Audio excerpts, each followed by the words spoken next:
pasal yang ketiga, ayat 1 sampai ayat yang ke-10. Bapak Ibu dan saudara-saudara yang dikasihi Tuhan, tema kita hari ini adalah pertobatan Niniwe. Di dalam kitab Yunus, di sini sebenarnya bukan kitab yang asing bagi kita yang hadir pada saat ini. Kitab Yunus ini sebenarnya ditulis oleh Yunus sendiri kurang lebih 760 sebelum Masehi. Nah, Yunus juga memiliki satu tujuan kenapa dia menulis nats ini, untuk menunjukkan betapa luas dan lebarnya kasih Tuhan, dan yang Tuhan kehendaki sebenarnya adalah pertobatan yang sejati. Terus tujuan yang kedua, Yunus menulis surat ini adalah mengisahkan kesempatan kedua bagi Yunus untuk pergi ke Niniwe dan memberitakan amanat agung Tuhan kepada penduduk kota itu. Bapak Ibu dan saudara-saudara yang dikasihi Tuhan, Tuhan menginginkan kepada Yunus untuk pergi di sebuah kota yang besar. Tadi di dalam nats yang kita sudah belajar, Niniwe itu adalah kota yang mengagumkan, kota yang besar, kota yang mengagumkan. Tetapi di sini kita mau belajar bahwa orang-orang Niniwe sebenarnya adalah orang yang paling jahat. Mereka tidak percaya kepada Tuhan, mereka hidup di dalam kekerasan, dan mereka begitu kejam dan fasik. Tuhan menginginkan supaya Yunus pergi ke kota Niniwe untuk memberitakan Injil. Tapi kalau kita perhatikan di dalam pasal-pasal 1 dan 2, itu sebenarnya Yunus tidak mau pergi ke kota Niniwe. Kenapa? Sebenarnya ini pertanyaan besar. Tuhan sudah menyuruh dia untuk pergi ke kota Niniwe, tapi dia tidak mau pergi. Karena sebenarnya Yunus takut. Karena apa? Orang-orang Niniwe tadi saya sudah jelaskan bahwa mereka adalah orang-orang yang paling jahat. Mereka tidak percaya kepada Tuhan. Mereka hidup di dalam kekejaman dan mereka begitu fasik. Bapak Ibu dan saudara-saudara yang dikasihi Tuhan, Yunus juga begitu membenci orang-orang Niniwe, karena orang-orang Niniwe juga pernah menjajah bangsa Israel. Dan alasan yang kedua, kenapa Yunus tidak mau pergi ke kota Niniwe, karena dia tidak ingin orang-orang Niniwe itu diselamatkan. Yunus hanya menginginkan hanya orang Israel yang Tuhan selamatkan, tapi orang-orang Niniwe tidak. Tetapi kalau kita perhatikan di dalam pasal yang ketiga, di sini sebenarnya kita mau belajar sebagai orang-orang Kristen. Sebenarnya antara orang Niniwe dengan kita itu tidak ada perbedaan. Sadar atau tidak sadar, kita ini sama dengan orang Niniwe. Kita juga hidup di dalam kekerasan. Kita juga hidup menurut pandangan dunia. Kita juga kadang tidak hidup sesuai dengan apa yang Tuhan kehendaki. Maka di sini kita mau belajar sebagai orang-orang Kristen, bagaimana kita tetap hidup sesuai dengan apa yang Tuhan mau di dalam kehidupan kita.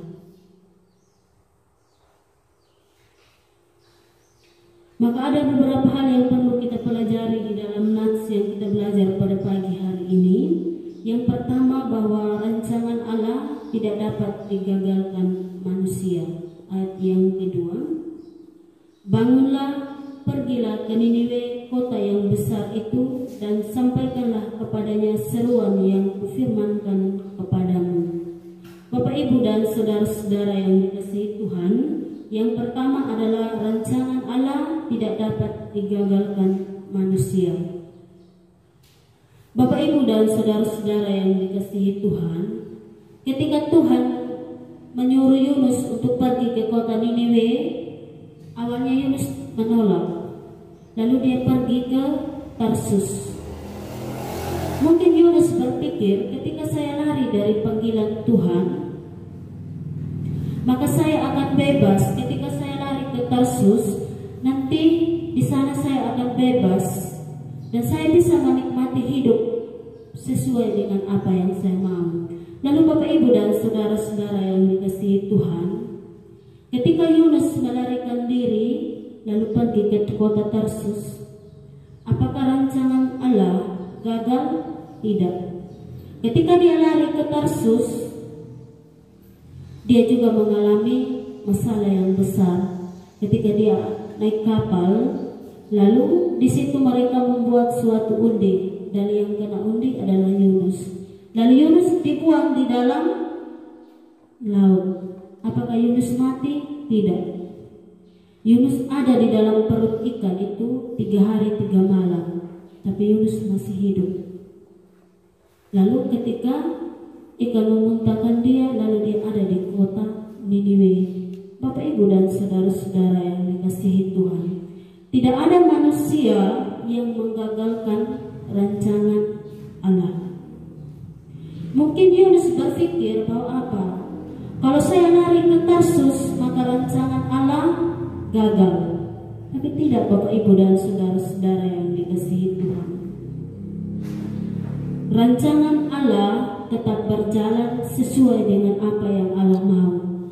Bapak Ibu dan saudara-saudara yang dikasihi Tuhan, di sini kita mau belajar bahwa tidak ada manusia yang menghambat pekerjaan Allah. Tidak ada manusia yang menggagalkan rancangan Allah. Kenapa? Karena Allah itu adalah Allah yang berkuasa di dalam seluruh totalitas kehidupan kita sebagai orang Kristen. Saudara-saudara yang dikasihi Tuhan, alasan yang kedua, kenapa Allah menginginkan Yunus untuk pergi ke kota Niniwe? Allah menginginkan supaya orang-orang Niniwe itu kembali kepada Tuhan. Allah menginginkan orang Niniwe itu kembali dan hidup sesuai dengan kehendaknya. Karena tadi saya sudah katakan bahwa orang Niniwe sebenarnya itu mereka hidup di dalam kejahatan. Mereka tidak percaya kepada Tuhan, mereka hidup di dalam kekejaman dan fasik. Artinya bahwa orang Niniwe adalah orang yang paling jahat. Maka itu tadi yang pertama bahwa apa?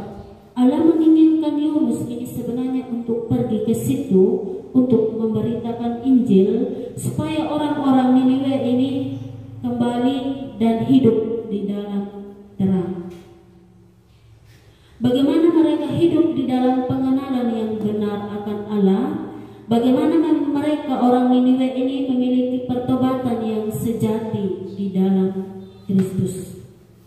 Bapak Ibu dan saudara-saudara yang dikasihi Tuhan, kadang kita sebagai orang-orang Kristen, sebagai manusia yang terbatas, kadang kita selalu berpikir sebenarnya rancangan Allah itu, kadang kita selalu berpikir bahwa tidak bisa berjalan sesuai dengan apa yang kita mau.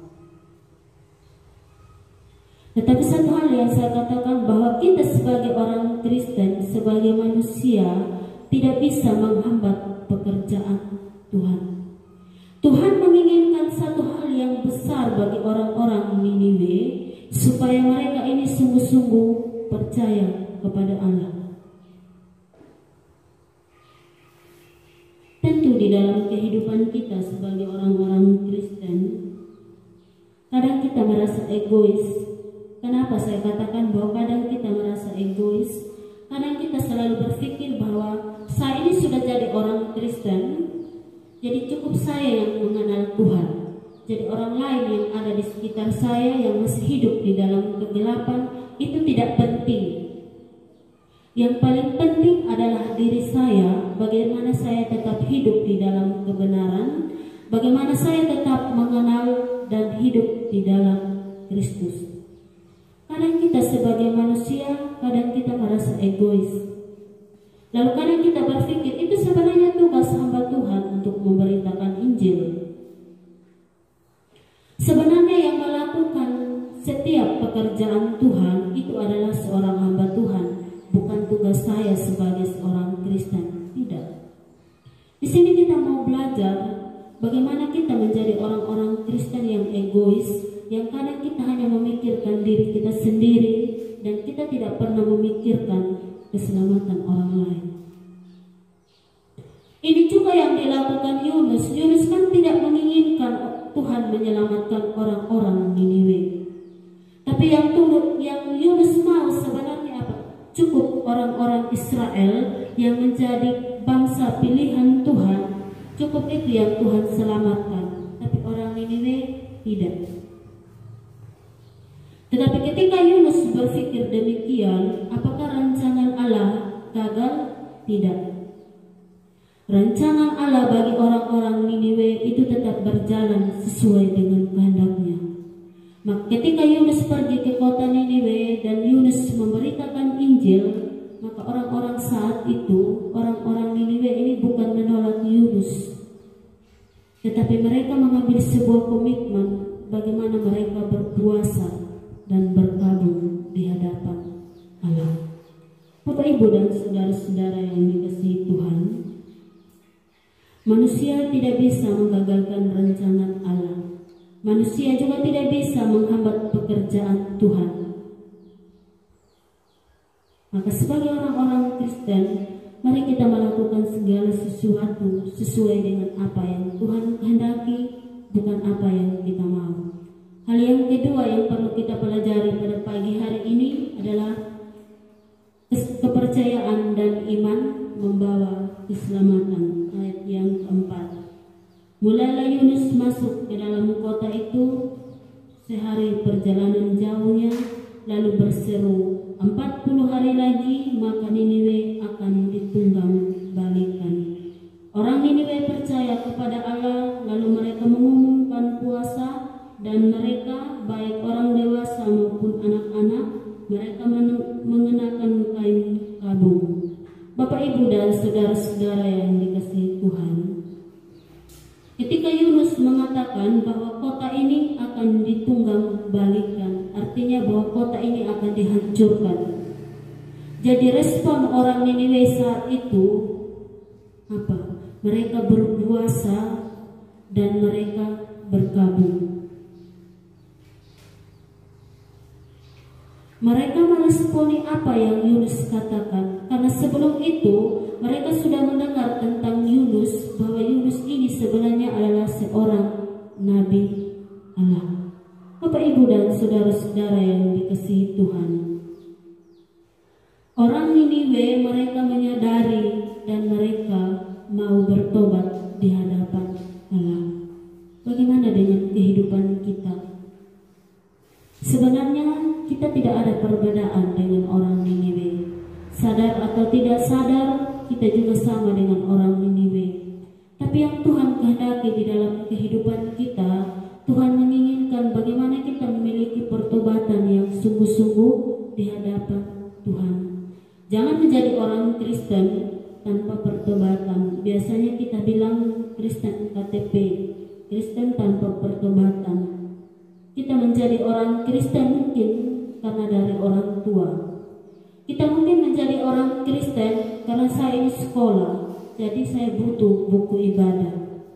Saya ini menjadi orang Kristen mungkin karena saya menginginkan kehidupan, karena banyak gereja-gereja, hamba-hamba Tuhan yang mendukung setiap kebutuhan hidup. Saya menjadi orang Kristen mungkin karena pacar saya orang Kristen, jadi saya mau masuk gereja. Saya mau menjadi orang Kristen mungkin karena suami saya orang Kristen. Tidak. Tetapi ketika kita menjadi orang Kristen, ketika Tuhan memilih kita dan Tuhan panggil kita, Tuhan selamatkan hidup kita, artinya secara totalitas bahwa kita mau mempersembahkan hidup kita untuk Tuhan. Bapak, Ibu, dan saudara-saudara yang dikasihi Tuhan, respon orang Niniwe saat itu, mereka mau berpuasa, mereka mau menyadari dan mereka mau tunduk sepenuhnya di hadapan Tuhan. Itu artinya mereka mau bertobat dan percaya kepada Tuhan. Bapak, Ibu dan saudara-saudara yang dikasihi Tuhan, mereka mengerti apa yang dikatakan Yunus. Kalau kota ini hancur, maka mereka mau tinggal di mana? Artinya saat itu mereka meyakini bahwa apa yang dikatakan Yunus ini sebenarnya benar. Bahkan raja itu mengumumkan bahwa semua hewan dan manusia tidak boleh makan. Di sini sebenarnya kita mau belajar bahwa mereka juga mengambil sebuah komitmen bagaimana mereka mau kembali kepada Tuhan. Mereka mau meninggalkan kehidupan yang gelap dan sekarang mereka mau berbalik kepada Tuhan dan hidup di dalam terang.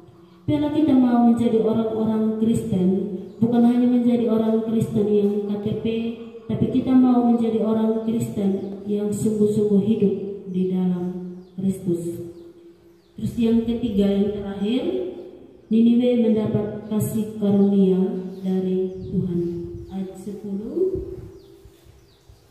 Ketika Allah melihat perbuatan mereka itu, yakni bagaimana mereka berbalik dari tingkah lakunya yang jahat, maka menyesallah Allah karena malapetaka yang telah dirancangnya terhadap mereka, dan ia pun tidak jadi melakukannya. Bapak, Ibu, dan saudara-saudara yang dikasihi Tuhan, awalnya Allah mau menghancurkan orang Niniwe karena waktu itu mereka belum bertobat. Artinya mereka mau hidup di dalam kejahatan. Tetapi ketika Yunus sudah menyampaikan Injil yang sejati, lalu ketika mereka bertobat, maka Tuhan tidak menghukum dan Tuhan tidak menghancurkan kota Niniwe. Artinya di sini bahwa apa? Tuhan melihat bahwa orang Niniwe juga sungguh-sungguh bertobat di hadapan Tuhan. Bapak, Ibu, dan saudara-saudara yang dikasihi Tuhan, sebenarnya kitab Yunus ini melukiskan bahwa Allah menginginkan sebenarnya tidak ada seorang pun yang binasa. Kitab Yunus ini melukiskan bahwa sebenarnya Tuhan tidak menginginkan semua orang ini sebenarnya binasa. Tapi yang Tuhan kehendaki adalah apa? Bagaimana kita mau hidup memiliki iman yang sejati? Bagaimana kita terus hidup sesuai dengan apa yang Tuhan kehendaki? Dan Tuhan menginginkan suatu pertobatan yang sejati. Kota Niniwe ini sebenarnya kota yang besar. Tuhan mau tunggang balikan. Tapi ketika mereka mau kembali kepada Tuhan, berbalik kepada Tuhan, maka Tuhan tidak menghukum orang Niniwe. Tapi Tuhan melihat bahwa mereka mau kembali kepada Tuhan dan mereka mau sungguh-sungguh percaya kepada Tuhan. Kita sebagai orang-orang Kristen, biarlah kita sungguh-sungguh hidup di dalam kasih karunia Allah. Karena keselamatan yang Tuhan berikan itu satu kali untuk selamanya. Ketika Tuhan selamatkan orang Niniwe, itu adalah kasih karunia. Maka sebagai orang-orang Kristen, biarlah kita boleh sungguh-sungguh hidup memuliakan Allah, dan kita mau menjadi orang-orang Kristen yang sungguh-sungguh hidup di dalam Kristus. Mari kita berdoa.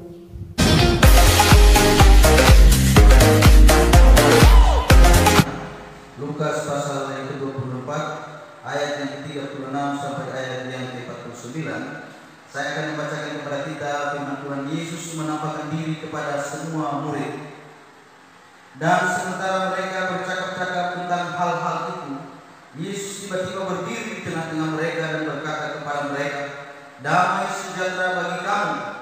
Mereka terkejut dan takut dan menyangka bahwa mereka melihat hantu. Akan tetapi Ia berkata kepada mereka, "Mengapa kamu terkejut dan apa sebabnya timbul keraguan-keraguan di dalam hati kamu? Lihatlah tanganku dan kakiku, aku sendirilah ini. Rabalah aku dan lihatlah, karena hantu tidak ada daging dan tulang seperti yang kamu lihat ada padaku." Sambil berkata demikian, Ia memperlihatkan tangan dan kakinya kepada mereka. Dan ketika mereka belum percaya karena girangnya dan masih heran, berkatalah Ia kepada mereka, "Adakah padamu makanan di sini?" Lalu mereka memberikan kepada Ia mengambilnya dan memakannya di depan mata mereka. Ia berkata kepada mereka, inilah perkataanku yang telah kukatakan kepadamu ketika aku masih bersama-sama dengan kamu, yakni bahwa harus digenapi semua yang ada tertulis tentang aku dalam kitab Taurat Musa dan kitab nabi-nabi dan kitab Mazmur. Lalu ia membuka pikiran mereka sehingga mereka mengerti kitab suci. Katanya kepada mereka, ada tertulis demikian, Mesias harus menderita dan bangkit dari antara orang mati pada hari yang ketiga, dan lagi dalam namanya berita tentang pertobatan dan pengampunan dosa harus disampaikan kepada segala bangsa mulai dari Yerusalem. Kamu adalah saksi dari semuanya ini, dan aku akan mengirim kepadamu apa yang dijanjikan Bapakku. Tetapi kamu harus tinggal di dalam kota ini sampai kamu diperlengkapi dengan kekuasaan dari tempat tinggi. Demikian pembacaan firman Tuhan. Bapak Ibu saudara-saudara yang dikasihi oleh Tuhan, firman Tuhan ini berbicara tentang setelah Yesus bangkit, bagaimana Yesus menampakkan diri kepada murid-muridnya dan juga orang yang percaya atau pengikutnya.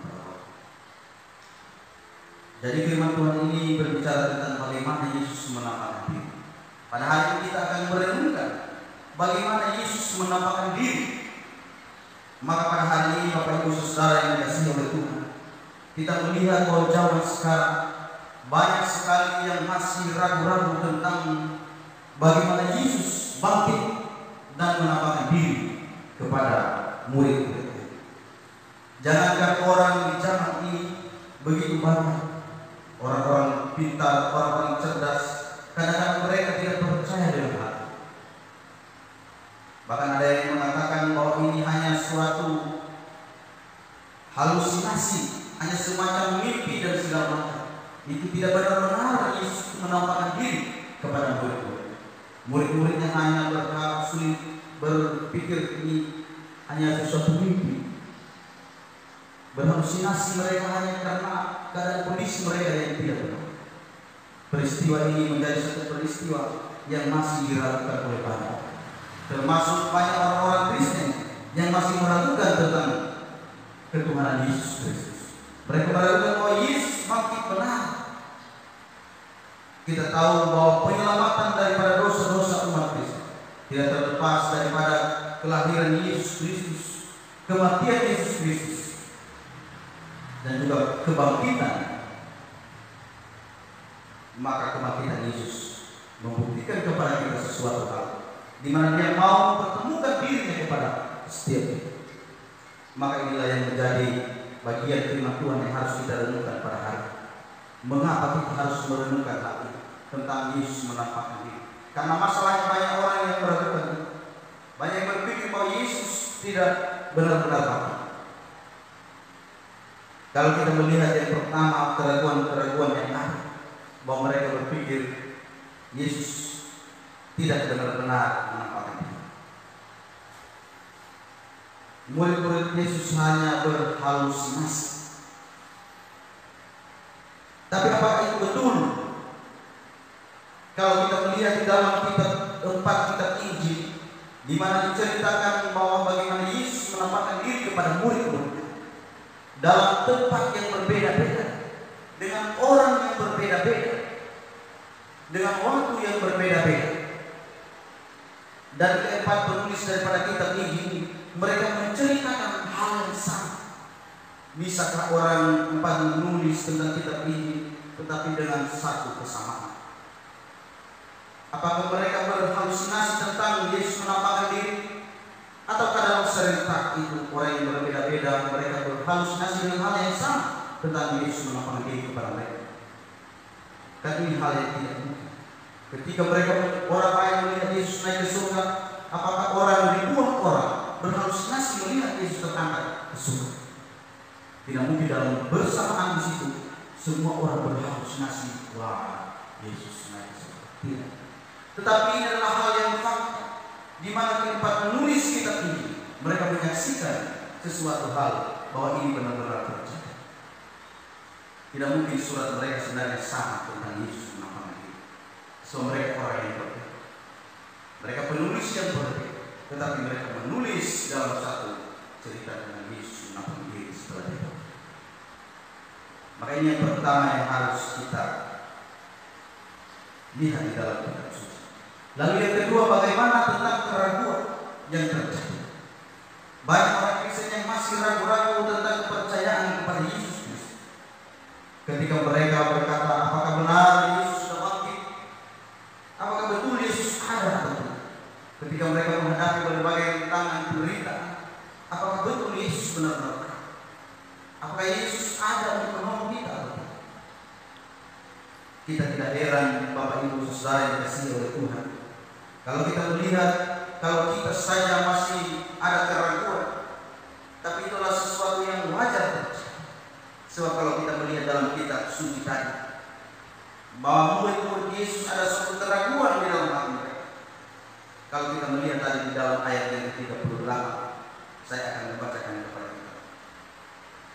Akan tetapi ia berkata kepada mereka, mengapa kamu terkejut, dan apa sebabnya timbul keraguan-raguan di dalam hati kamu?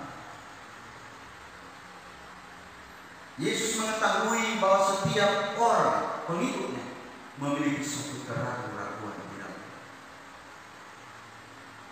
Makanya ketika Yesus tahu bahwa orang yang mengikuti dia atau murid-murid mereka dalam keadaan ragu,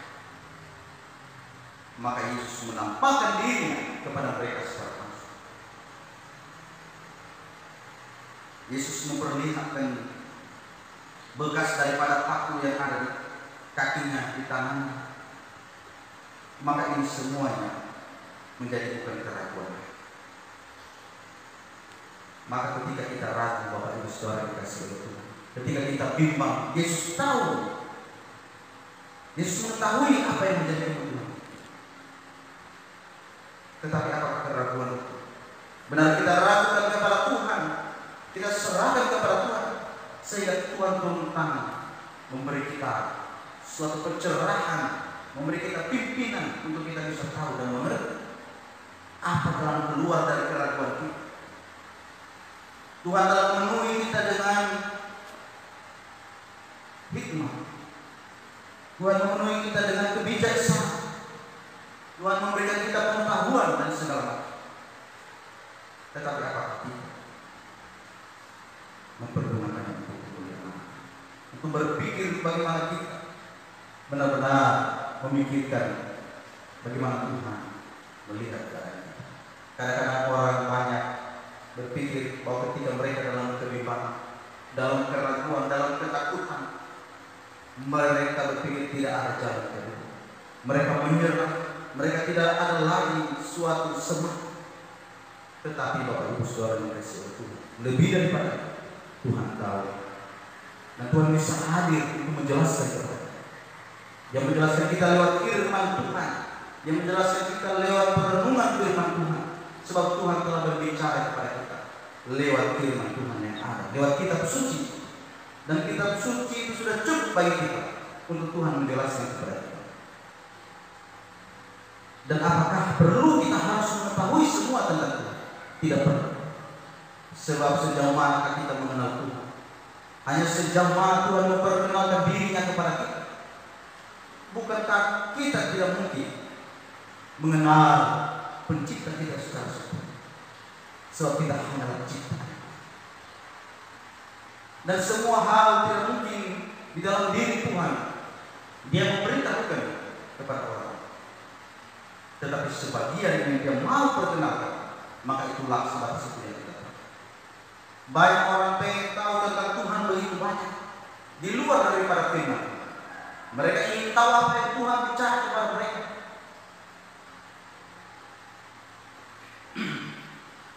Mereka ingin terus Tuhan berikanlah sesuatu. Mereka tidak mau lagi mencari firman Tuhan di dalam kitab suci yang benar. Tetapi mereka mau mencari di luar. Mereka mau mencari apa yang Tuhan katakan langsung kepada mereka, apa yang Tuhan bicara langsung kepada mereka. Memang apakah betul itu terjadi? Jika itu tidak terjadi dengan tepat apa yang kita katakan, itu akan menjadi sesuatu yang diragukan perkataan kita, bahwa Tuhan yang berbicara kepada saya, Tuhan yang mengatakan kepada saya. Kalau hal itu tidak terjadi, maka itu mempermalukan Tuhan. Maka kita harus hati-hati untuk mengatakan Tuhan bicara langsung dan mengatakan kepada saya. Tetapi mari kita merenungkan firman Tuhan dari jalan keluar daripada keraguan. Yesus telah bangkit, maka dia menampakkan diri. Ketika Yesus menampakkan diri, lalu di sini dikatakan dia meminta makan. Ini menjelaskan bahwa Yesus benar-benar mati. Yang pertama, kebangkitan Yesus dan penampakan dirinya kepada orang-orang setelah dia bangkit. Yang pertama, mencabah keraguan-keraguan orang Kristen. Dia hadir kepada setiap orang yang percaya. Itu yang pertama. Kita jangan ragu. Tetapi memang keraguan tetap ada, kewajaran terjadi. Tetapi keraguan yang terus membuat kita meragukan Tuhan. Tetapi mari kita percaya bahwa keraguan ada karena ada ketidaktahuan. Keraguan ada karena ada ketidaktahuan. Sebab kita bukanlah Tuhan yang Maha Tahu.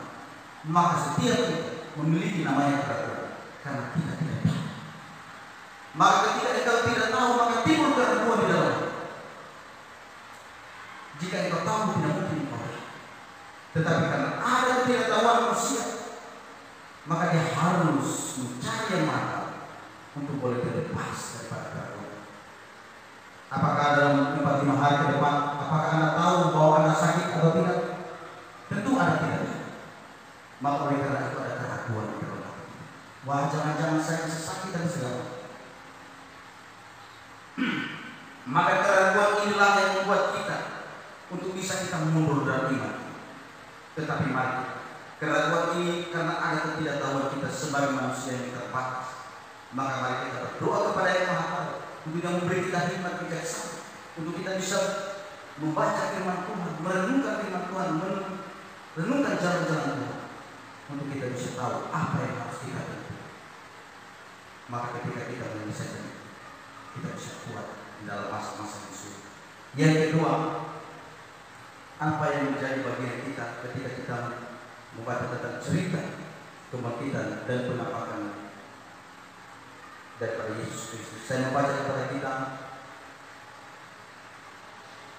di dalam ayatnya ke-46. Katanya kepada mereka ada tertulis demikian, Mesias harus menderita dan bangkit dari antara orang mati pada hari yang ketiga. Dan lagi dalam namanya berita tentang pertobatan dan pengampunan dosa harus disampaikan kepada segala bangsa, mulai dari Yerusalem. Kamu adalah saksi dari semuanya dan akan mengirim kepada apa yang dijanjikan Bapakku, tetapi kamu harus tinggal di dalam kota ini sampai kamu dilengkapi dengan kekuasaan dari tempat ini. Demikian bacaan tentang yang kedua yang harus kita renungkan, bahwa Yesus menampakkan dirinya. Kebangkitan Yesus membawa satu tugas yang besar kepada kita, di mana setiap umat Tuhan harus menjadi saksi. Pertama-tama pada waktu itu dia menegaskan sangat keras kepada murid bahwa harus disampaikan apa yang harus disampaikan. Orang Kristen, apa yang harus kita sampaikan? Hamba Tuhan, apa yang harus kita sampaikan? Yang harus kita sampaikan di sini dikatakan berita tentang pertobatan dan pengampunan dosa. Inilah yang harus kita paham. Karena banyak pertanyaan-pertanyaan, mengapa Yesus mau mati untuk orang yang berdosa? Berita ini kita harus sampaikan bahwa ada pengampunan. Kalau tidak ada pengampunan, tidak mungkin Yesus mau mati. Maka inilah berita yang harus kita paham. Di tengah-tengah keraguan, di tengah-tengah kondisi yang mari hamba Tuhan, jangan kita sibuk dalam mencari Tuhan berbicara kepada kita, tapi mari kita memberitakan tentang pertobatan, memberitakan tentang pengampunan daripada Tuhan, bahwa setiap orang yang berdosa bisa mendapatkan pengampunan daripada Tuhan, bisa mendapatkan belas kasihan daripada Tuhan, bisa mendapat keselamatan daripada Tuhan ketika Tuhan mengasihi mereka, ketika Tuhan menghendaki mereka untuk masuk di dalam kasih Allah yang sejati. Maka ketika inilah yang menjadi tugas yang besar sampai saat ini. Tugas inilah yang harus kita pegang. Tugas inilah yang harus kita laksanakan. Kita kadang-kadang berpikir apa tugas?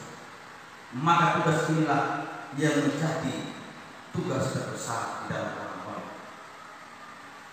yang memiliki iman kepada Tuhan. Tugas terbesar mereka harus menyampaikan apa di dalam firman Tuhan kata dan lagi dalam namanya berita tentang pertobatan dan pengampunan dosa harus disampaikan kepada segala. Harus disampaikan kepada segala. Maka sekarang kita sebagai anak, saya pun berkata, mari kita mengoreksi diri kita, mari kita mengubah hidup dengan pelan-pelan, dengan minta petunjuk daripada Tuhan. Mari kita memperbaiki diri kita masing-masing, walaupun kita mungkin merasa secara manusia tidak bisa, tetapi ada niat yang besar untuk mau mengubah hidup kita masing-masing. Yang mengubah kita adalah bukan orang lain. Orang lain tidak bisa mengubah diri kita. Ayah, anak, ibu, anak, saudara tidak bisa mengubah diri, tetapi yang bisa mengubah adalah diri Anda sendiri dan Tuhan Allah bersama-sama. Maka itulah yang mampu mengubah itu. Orang lain tidak bisa mengubah itu. Orang lain yang memberikan kita suatu arahan, memberi kita nasihat, tetapi keputusan tetap ada di dalam diri kita dan Tuhan yang menolong kita untuk mampu hidup dalam Tuhan. Maka inilah yang harus kita bisa lihat, bahwa yang pertama ada pengampunan di dalam Yesus. Jangan kita ragu bahwa kita telah banyak melakukan kesalahan di hadapan Tuhan. Asal kita benar-benar mau datang kepada Tuhan dan mengaku segala dosa kita dan mau berubah dari hidup kita, maka Tuhan mau mengampuni kita. Jangan kita mengeraskan hati kita. Banyak orang-orang yang mendengarkan firman Tuhan, ketika ditegur tentang kesalahan, tentang yang tidak benar dalam diri mereka, seakan-akan mereka memarahi hamba Tuhan. Mereka memarahi yang menyampaikan firman Tuhan. Oh, dia menyinggung saya, dia menyinggung diri saya sendiri. Tetapi Bapak Ibu sebaliknya, tanpa kita sadar, kita sedang mengeraskan hati kita. Sebenarnya anak Tuhan tidak memilih-milih untuk menyinggung kita, tetapi itulah yang dikatakan di dalam firman Tuhan. Maka ketika kita merasa ada yang tersinggung dalam hati kita, itu artinya Tuhan sedang menegur kita. Kita jangan mengeraskan hati. Mari kita menerima lapangan darah kita mengatakan, benar Tuhan, aku telah berdosa, aku telah bersalah. Bagaimana cara untuk mau mengubah itu? Itulah yang harus dikatakan. Jangan mengatakan ini pendeta ini, jangan mengatakan saya di atas ini. Dia ngomong tentang ini dan itu di atas ini. Itu artinya setiap yang keluar daripada hamba Tuhan yang betul-betul firman yang sejati. Dan ketika kita tidak mau menerima berita firman Tuhan, itu artinya secara semangat kita adalah anti-Kristus. Kita adalah anti-Kristus. Ketika firman yang disampaikan oleh hamba Tuhan sesuai dengan apa yang dikatakan oleh firman Tuhan dalam kitab suci, yang dikatakan Tuhan dalam kitab suci, ketika kita mengatakan sengaja dia menyinggung kita, sengaja dia berbicara tentang hal ini dan itu, tetapi jika itu benar dalam firman Tuhan yang disampaikan, ketika kita menolak, kita secara semangat kita sudah menjadi anti-Kristus. Kita anti-Kristus, kita anti dengan firman Tuhan. Siapa anti-Kristus? Mereka yang anti tentang firman, mereka yang anti tentang perkataan kitab suci. Kalau menyinggung perasaan mereka bahwa itu adalah sengaja dibuat, maka mereka adalah anti-Kristus. Secara semangat, secara rohani, mereka adalah rohani yang anti-Kristus. Maka Bapak Ibu Saudara dikasih Tuhan, kadang-kadang kita bertanya, di mana anti-Kristus? Anti-Kristus bisa diri kita sendiri.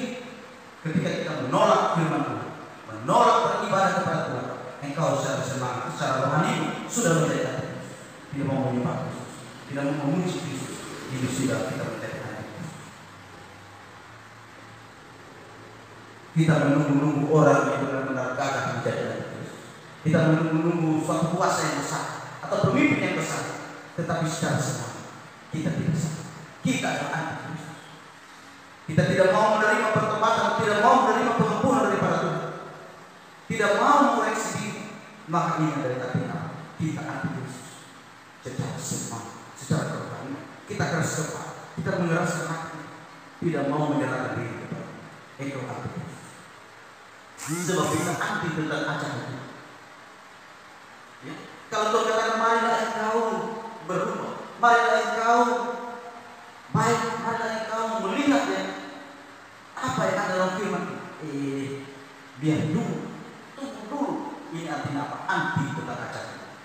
Maka kita secara tidak langsung sudah menjadi anti Kristus secara semangat rohani. Tetapi kita tetap mau meyakini akulah orang Kristen, akulah orang percaya, tetapi anti tentang apa yang disampaikan oleh Tuhan, anti tentang ajaran Tuhan. Bagaimana bisa kita katakan saya orang Kristen dan kita adalah anti tentang ajaran Tuhan? Maka kita secara tidak langsung kita adalah anti Kristus. Kita mencari-cari di mana anti Kristus. Bisa anti Kristus ada di dalam gereja, anti Kristus ada di dalam jemaat Tuhan, dalam hamba-hamba Tuhan. Bisa anti Kristus ada. Tetapi ketika kita sadar secara semangat aku telah menjadi anti Kristus, bertobat. Tuhan untuk siapa kepada kita suatu peluang. Jangan melawan. Itu yang kedua, makna daripada penampakan diri daripada Tuhan kita Yesus Kristus teman-teman. Dan yang terakhir adalah ketika kita melakukan tugas, maka ada satu kunci yang besar setelah turunnya kuasa Roh Kudus atau Roh Kudus. Maka ketika umat Kristen ada di dalam keraguan iman kepada Tuhan, maka ketika orang Kristen adalah kehidupan dalam suasana pertobatan, dalam perjuangan mau merubah diri, apa yang menjadi kekuatan? Maka satu-satunya dalam kehidupan adalah Roh Kudus yang telah dijanjikan dan diutus oleh Tuhan untuk menjadi penghibur, untuk menjadi penguat bagi untuk melakukan tugas. Maka ketika adalah keraguan, ketika dalam keadaan kita bersaksi tentang pengampunan dan pertobatan, pasti ada masalah tentang kita. Maka kuasa Roh Kudus Tuhan memberi kita kekuatan, memberi ketabahan, memberi pimpinan, memberi hikmat kebijaksanaan untuk mengambil kita langkah-langkah hidup kita di dalam Tuhan. Maka ketiga hal ini maknailah penampakan Yesus sebagai hal suatu fakta sejarah yang terjadi. Dan di dalam fakta sejarah dan makna itu bahwa setiap manusia ada keraguan karena ketidaktahuan, tetapi Tuhan menjawabnya dengan sempurna dan sejati bahwa Dia adalah Allah, bahwa Dia adalah Tuhan, jawaban dari segala pertanyaan. Dan yang kedua, Tuhan mengutus kita untuk menjadi saksi bahwa setiap orang mendapatkan sesuatu kasih yang besar, yaitu pengampunan dan pertobatan yang kita miliki masing-masing. Di dalam semuanya kita melakukan tugas kita menjadi saksi untuk menyampaikan berita tentang pengampunan. Dan di dalam keraguan iman kita, Tuhan menjadikan kepada kita suatu penghidup, yaitu Allah, Roh Kudus. Maka Allah yang memimpin kita, menyertai kita, memberi kita kekuatan. Demikian firman Tuhan yang disampaikan kepada kita pagi hari ini. Mari kita memulai, kita bisa berpikir berfokus untuk kita bisa memikirkan firman Tuhan yang kita sudah baca tadi. Tadi firman Tuhan di sana dikatakan sebab dalam satu roh kita semua, baik orang Yahudi maupun orang Yunani, baik budak maupun orang merdeka, telah dibaptis menjadi satu tubuh dan kita semua diberi minum dari satu roh. Bapak, Ibu, saudara-saudari yang dikasihi oleh Tuhan, seperti dalam renungan yang sudah kita kirim dalam minggu yang lalu, bahwa hari ini adalah hari Pentakosta yang ketiga. Tentang setelah Yesus naik ke surga, maka Yesus mengutus Roh Kudus atau Allah Roh Kudus turun ke atas bumi. Maka kemarin dalam buletin yang sudah kami bagikan itu, yang minggu yang lalu tentang firman Tuhan dipenuhi oleh Roh Kudus atau penuh dengan Roh Kudus. Tetapi hari ini kita akan membahas mengapa kita harus penuh dengan Roh Kudus dan apa kaitannya dengan baptisan. Bapak, Ibu, saudara dikasihi oleh Tuhan, kalau kita membaca satu ayat di dalam Matius pasal 3 ayat 11, saya akan membaca kepada kita. Matius pasal 3 ayat 11 yang berbunyi di sana, "Aku membaptis kamu dengan air sebagai tanda pertobatan, tetapi Ia yang datang kemudian daripadaku lebih berkuasa daripadaku, dan aku tidak layak melepaskan kasutnya. Ia akan membaptiskan kamu dengan Roh Kudus dan dengan api." Bapak Ibu Saudara dikasih oleh Tuhan, mungkin kita sini sudah ada yang sudah dibaptis. Lalu yang menjadi pertanyaannya kepada kita, kapan kita dibaptis di dalam Roh Kudus? Kita semuanya dibaptis di dalam air, atau dibaptis percik, atau baptisan air. Tetapi di dalam Alkitab ada dua baptisan, yaitu baptisan roh dan baptisan air. Maka kita sebagai anak-anak Tuhan, sebagai orang Kristen yang menjadi warga pengikut Kristus, kita harus mengerti dua baptisan sebagai dasar iman kita kepada Tuhan. Ketika kita sudah dibaptis di dalam roh dan api atau api, maka kita nanti bisa mengerti apa itu baptisan. Maka baptisan roh sebenarnya adalah bukan pendeta yang melakukannya. Seperti tadi di dalam Matius pasal 3 ayat yang ke-11, kata Yohanes Pembaptis kepada orang, "Aku membaptis engkau dengan air, tetapi Ia yang akan datang, yang lebih berkuasa daripada, Dia yang akan membaptis engkau dengan Roh Kudus."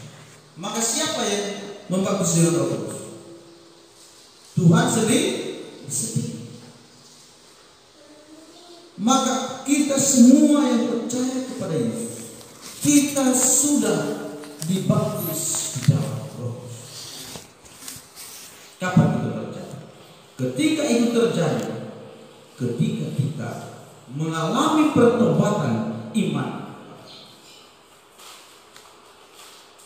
Siapa yang tahu? Tidak ada. Karena yang melaksanakan baptisan roh adalah tidak boleh pendeta, tidak boleh manusia, tetapi harus Allah atau Yesus Kristus yang melakukan pembaptisan Roh Kudus. Maka kapan terjadi pembaptisan Roh Kudus? Mengapa tidak ada acara? Sebenarnya inilah awal mula kita dibaptis dengan air. Tanpa kita dibaptis dengan Roh Kudus, kita tidak dibaptis dengan air. Baptisan Roh Kudus adalah apa? Kita dipersatukan dengan Tuhan di dalam pertobatan. Artinya apa? Baptisan Roh Kudus ini mengajak, membuat kita bertobat dan kita bersatu dengan Tuhan. Kapan itu terjadi? Kita tidak tahu. Orang tidak mengerti, karena yang melakukan baptisan ini adalah Tuhan.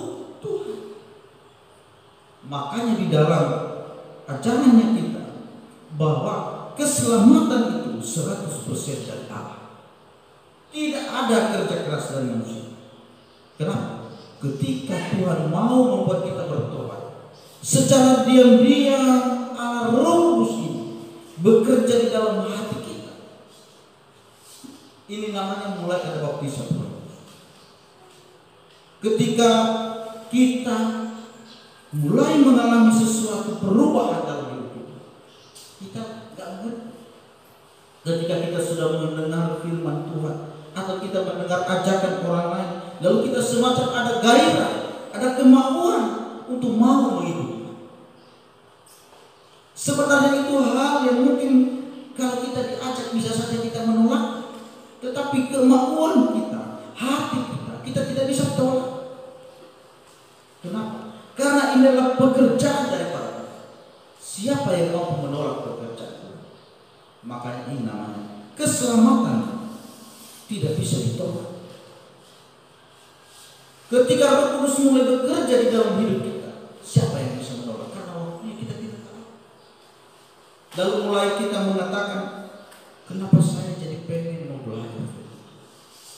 Kenapa saya pengen mau harus beribadah kepada Allah? Mengapa saya menjadi pengikut Kristus? Kita bertanya. Mungkin ada orang yang mengajak kita, tetapi masalahnya banyak orang yang diajak, kawan-kawan ajak, tetapi sekarang mereka mulai hilang. Mungkin banyak bapak ibu yang ajak kita, tetapi setelah 1-2 kali mereka hilang. Tetapi mengapa bapak ibu masih ada? Ini karena Roh Kudus telah membaptis hati bapak. Yang benar-benar sudah dibaptis oleh Roh Kudus ini tidak akan hilang. Ini tanda. Tetapi mereka yang belum dibaptis di dalam Roh ini, mereka akan hilang. Kenapa? Karena Roh Kudus ini tidak bekerja, mesinnya tidak aktif. Tetapi kalau mesinnya aktif, dipenuhi dengan Roh Kudus, Roh Kudus bekerja dalam hatinya, dia tidak mungkin hilang. Walaupun dia mungkin absen, tetapi tidak hilang. Hilang artinya apa? Dia murtad atau kembali percaya kepada kepercayaan. Tetapi apa itu artinya pertobatan? Pertobatan atau ketika dibaptis oleh Roh Kudus, kita mengalami pertobatan iman. Artinya apa? Sebelumnya dulu kita tidak percaya kepada Yesus. Kita tidak percaya kepada Tuhan. Mungkin kita punya Tuhan yang lain. Dikatakan bahwa di dalam dunia ini semua agama sama, menyembah Tuhan yang sama. Tidak mungkin. Tidak mungkin. Tidak semua agama Tuhan yang sama, beda. Kenapa beda? Kalau Tuhan yang sama, maka tidak ada pertentangan antara agama yang satu dengan agama yang lain. Tetapi mengapa ada pertentangan? Mengapa ada yang tidak sesuai? Itu artinya Tuhannya beda. Kalau Tuhan kita sama, maka Dia akan memberitakan kepada kita semua peraturan yang sama, sehingga semua orang agama manapun tidak ada konflik, tetapi ternyata tidak. Cara-cara Tuhan semua beda-beda. Tetapi yang benarnya supaya kita jangan menghakimi agama yang lain menurut kepercayaan kita sendiri, bahwa yang paling benar pastinya adalah agama yang kita anut. Tetapi ketika kita sudah dibaptis dengan Roh Kudus yang dilakukan oleh Tuhan sendiri, maka ini mulai namanya kelahiran kembali. Ini terjadi namanya kelahiran kembali. Maka ditanya-tanya, kenapa di Kristen ada ajaran kelahiran kembali? Kita sudah tua kok lahir kembali? Gimana mau masuk kandungan kembali sudah tua? Kelahiran kembali artinya apa? Kelahiran kembali kerohanian kita.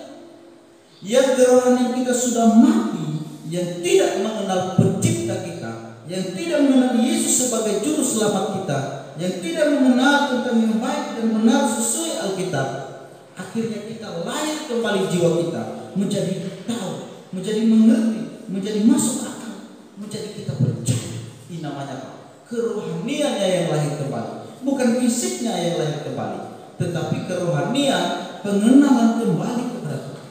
Ini yang namanya lahir kembali, kelahiran kembali.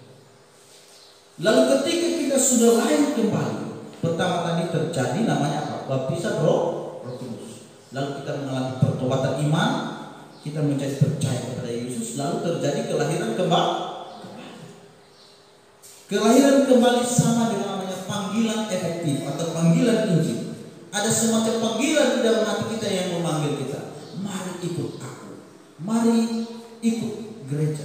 Mari ikut Tuhan. Ini namanya panggilan Injil. Panggilan efektif. Itu artinya. Maka ketika kita sudah dipanggil, lalu kita mulai kelahiran kembali terjadi dalam hidup kita, maka ini kapan kronologis waktunya? 2 minggu, 1 hari, tidak. Tetapi itu terjadi secara apa yang Tuhan kehendaki, karena ini pekerjaan Tuhan.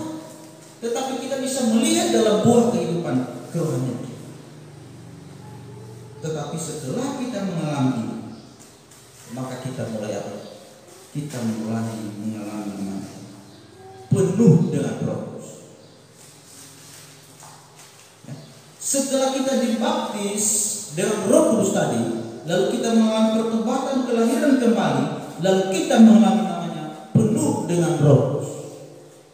Artinya penuh dengan Roh Kudus adalah kita dikontrol, kita dipimpin oleh Roh Kudus setiap hari. yang ada dalam diri kita ini tadi, dia akan memimpin kita setiap hari. Dalam pemikiran kita selalu bijaksana, dalam hati kita selalu kita mengalami suatu peringatan. Walaupun kita dalam kesalahan, Tuhan ingatkan, aduh, itu engkau sudah salah. Atau dia mengingatkan kita dalam hal-hal yang sangat-sangat fatal dalam hidup kita, engkau harus kembali ke belakang. Maka ini namanya apa? Dipimpin atau dikontrol atau dipenuhi dengan Roh. Lalu ketika kita dipenuhi oleh Roh Kudus, maka karunia-karunia Roh itu yang ada dalam diri kita akan muncul dan kita mau memuliakan Tuhan.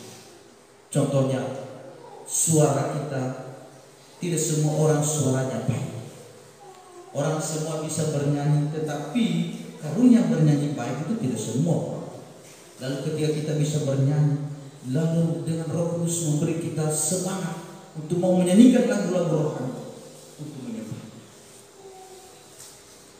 Lalu ketika kita mungkin bisa membaca, lalu Roh Kudus mengingatkan kita untuk membaca Alkitab. Lalu kita mulai membaca Alkitab. Ini orang yang membaca Alkitab, tanda dipenuhi dengan Roh Kudus. Lalu ketika kita bangun pagi, lalu ada semacam suatu kesadaran dalam hati kita. Lalu diingatkan kau harus berdoa. Lalu dalam hati kita, Tuhan, terima kasih saya sudah bangun. Hari ini aku akan melakukan aktivitas dan saya mau Tuhan mimpin saya dalam hari Tuhan, membebaskan dari segala hal yang tidak Tuhan inginkan maupun saya. Tetapi ini semua boleh terjadi atas kehendak. Ini Roh Kudus mengingatkan kita untuk berdoa. Semacam kita ini ada suatu panggilan dalam hati kita terus menerus setiap hari. Ini ketika kita dipenuhi oleh Roh Kudus. Makanya kita bertanya-tanya, di mana Roh Kudus itu? Mengapa Anda mungkin kalau ketika mungkin di rumah ini artinya dipenuhi? Memang sudah ada Roh Kudus dalam hati kita kadang-kadang. Tetapi kita belum dipenuhi oleh Roh Kudus, kita belum dipimpin. Kita sudah dibaptis, tapi Tuhan tidak memimpin kita karena tidak mau menyerahkan hidup kita untuk dipimpin oleh Roh Kudus. Memang di dalam keselamatan pekerjaan tadi tidak ada pekerjaan manusia. Manusia tidak bertolak, Tuhan masuk bekerja. Tetapi di dalam pemenuhan Roh Kudus, di dalam pemenuhan Roh Kudus ini harus ada respon manusia untuk mau taat pada apa yang Roh Kudus. Kalau tidak taat, Roh Kudus tidak pimpin. Tetapi keselamatan tadi yang pertama 100% dari Tuhan. Tetapi kepenuhan Roh Kudus, pimpinan Roh Kudus setiap hari dalam hidup kita. Roh Kudus mengingatkan kita, tergantung respon kita, tergantung bagaimana kita ini merespon ketaatan. Makanya dikatakan apa? Penyucian. Setelah kita lahir kembali terjadi penyucian dalam hidup orang Kristen. Maka penyucian kapan terjadi? Sampai kita mati. Maka Bapak Ibu Saudara yang dikasihi oleh Tuhan, bagi kita semua yang sudah merasa dalam dirinya sedang dipenuhi oleh Roh Kudus, hidup kita sekarang di dalam proses penyucian. Maka dalam proses penyucian ini kita harus mau merespon Roh Kudus. Kita diperbarui setiap hari. Hidup kita makin hari makin Tuhan mau kita menjelajah mengenal Dia. Untuk mau bagaimana kita membaca merenungkan firman Tuhan terus menerus sampai kita mati. Setelah kita mati, apa yang terjadi? Kita mengalami namanya pemuliaan. Namanya pemuliaan artinya apa? Kita diangkat ke surga. Kita dimuliakan oleh Tuhan. Inilah proses yang disebut dengan bagaimana seseorang itu keselamatan di dalam Kristus. Keselamatan di dalam Kristus. Saya sudah jelaskan dari awal. Pertama kita bagaimana kita bisa bertobat. Mulai awal keselamatan dari Tuhan sendiri bekerja secara diam-diam. Lalu terjadi kelahiran kembali. Lalu kita dipenuhi oleh Roh Kudus. Lalu dipimpin oleh Roh Kudus. Harus ada responnya kita. Ini artinya perjalanan penyucian hidup kita sebagai orang Kristen. Lalu setelah kita mati terjadi pemuliaan. Di pemuliaan itu kita mengalami apa? Kita menerima upah daripada Tuhan, upah kemuliaan. Mungkin upah kemuliaan saya berbeda upah kemuliaan mutu atau Bapak Ibu Saudara yang dikasih oleh Tuhan. Pemuliaan atau upah kemuliaan yang Tuhan beri kepada kita berbeda-beda. Upah ini bukan dalam arti barang atau uang dan harta atau tempat yang paling bagus, tetapi mungkin satu pemuliaan yang berbeda-beda atau suatu yang Tuhan siapkan kepada kita yang berbeda. Makanya kadang-kadang kalau kita orang lain, kita melakukan sesuatu, aduh besar upah di surga. Tapi orang berpikir upah itu nanti uang di sana. Tidak. Upah itu semacam kemuliaan. Atau kalau contohnya terang, ya. Kalau contohnya kita melihat ada bayangan itu, wih terang kayak menyala-menyala gitu ya. Lalu yang menyala-menyala itu mungkin sedikit nyalanya. Lalu yang satu nyalanya lebih besar, yang satu lebih besar lagi. Mungkin semacam itu. Tetapi saya tidak tahu pasti gambarannya. Tetapi saya memberi gambaran seperti itu. Ada suatu semacam pemuliaan yang berbeda, terangnya yang berbeda, atau penghargaan kita tidak tahu. Di Alkitab tidak dijelaskan, hanya dikatakan upah kita ketika Tuhan memuliakan kita, ketika kita masuk surga. Maka ini ketika kita percaya kepada Tuhan Yesus, keselamatan tidak bisa hilang. Kenapa tidak bisa hilang? Karena itu adalah pekerjaan dari Tuhan. Kalau pekerjaan Tuhan gagal, bukan dia adalah Tuhan. Tidak mungkin gagal pekerjaan.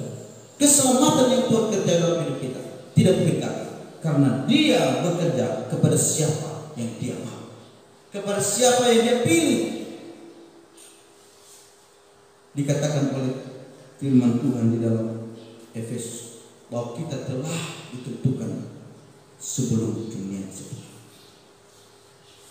Artinya apa? Sudah ada dalam pengetahuan Allah bahwa kita masing-masing dikasihinya kepada siapa dia mau mengasihi.